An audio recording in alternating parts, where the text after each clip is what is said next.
పుట్టా Mahesh drugs తీసుకుంటూ పట్టుబడ్డ first ఏకైక పార్లమెంటు సభ్యుడు. No action. MLA Arava Sridhar అత్యాచారం చేశారని, ఆపై మోసం చేశారని బాధితురాలు నేరుగా స్వయంగా చంద్రబాబు నాయుడు గారికి ఫిర్యాదు చేస్తే ఈయన ఏం చేశాడు? కమిటీ అంట. No action. Satyavedu MLA Koneti Adimulam ఒక మహిళ మీద దారుణమైన లైంగిక దాడికి పాల్పడితే ఈయనేం చేశాడు? పంచాయతీ చేసినాడు. No action. కేజీబీవీ మహిళా ప్రిన్సిపల్ మీద వేధింపులకు పాల్పడ్డ ఆముదాల వలస టీడీపీ ఎమ్మెల్యే కూనా రవికుమార్ మీద ఏం యాక్షన్ తీసుకున్నాడు?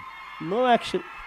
మహిళలకు అశ్లీలంగా వీడియో కాల్స్ చేసిన గుంటూరు ఈస్ట్ ఎమ్మెల్యే నజీర్ అహ్మద్ మీద ఏం యాక్షన్ తీసుకున్నాడు? మహిళా ఉద్యోగి మీద లైంగిక వేధింపులకు పాల్పడ్డ మంత్రి సంధ్యారాణి పిఏ మీద, ఎమ్మెల్యేల కథ దేవుడు వరకు పిఏల మీద కూడా యాక్షన్ తీసుకోలేకున్నాడు. ఇంకా మీ అందరికీ కూడా తెలిసిందే, ప్రస్తుత టీటీడీ చైర్మన్ గారు ఆయననైతే ఒక మహిళను మోసం చేసి వీడియోతో ఫోటోలతో అడ్డంగా దొరికిపోయినా కూడా నో యాక్షన్. ఆదినారాయణ రెడ్డి కొడుకు ఇదే డ్రగ్స్ తీసుకుంటూ తాను కూడా హైదరాబాద్లో పట్టుబడితే ఏం జరిగింది? No action.